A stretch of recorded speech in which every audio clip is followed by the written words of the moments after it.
Hello and welcome to the Schooner Simulation. I'm your host, Michael Wittman, and today's episode is sponsored by Raycon. Get 15% off today when you use code TPPN15 at checkout.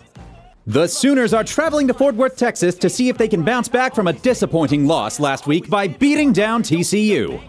For those that are new, we'll be watching this game play out in NCAA Football 14 with the AI on Heisman level difficulty and analyzing the gameplay footage.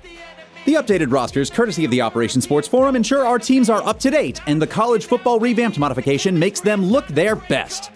Check out links to both in the description below. I learned my lesson from last week, so the Sooners will be in their crisp white jerseys while the Frogs sport their purple frog skin alternates. The 11 a.m. kickoff time seems to bring with it some fluctuating fall weather. The Schooner weather composite is showing clear skies and a 5-mile-an-hour wind. The temperature looks to be 68 degrees at kickoff, but will go all the way up to 88 degrees over the course of the game, so make sure you wear something light under those jackets. OU's offense has first possession and starts off much more rush-heavy this week. Eric Gray really is our emergency pull cord when we need yards and allows the Sooners to keep drives alive. Some may ask where Marcus Major is, and I'm sad to say that our 4-star recruited running back had fewer rushing yards than our transfer pocket passing quarterback. Speaking of passing, the results were more consistent but not impressive. Short passes built up Gabriel's confidence, but many throws end up falling incomplete, and risky deep shots were the only ones taken. I can't really fault Gabriel for all of these though, because the Horned Frog secondary had all our wideouts smothered. A lack of protection from our offensive line didn't give him any help either. Then again, settling for a field goal is hard to justify when our special teams unit is so inconsistent. Call it what you will, but this riskier playstyle inspired something in our offense, and we end up seeing Jalil Farouk catch a 30-yard touchdown pass, despite the exact same pass on the previous play almost ending in an interception. With some fight finally coming out of the offense, it's up to the defense to fulfill their role. OU's defense seems to be letting the pressure get to them. Max Duggan and Kendre Miller start out by testing the rush protection and finding holes, similar to how we looked last week.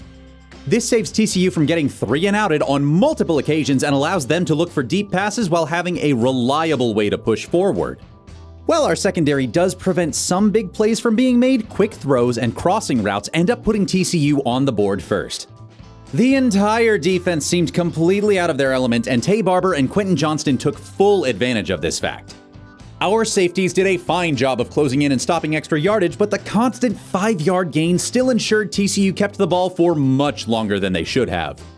Some plays provide the pressure needed to force a throwaway and occasionally a sack, but the unreliability typically means the Frogs have a chance to respond to it on the very next play, even on 4th down.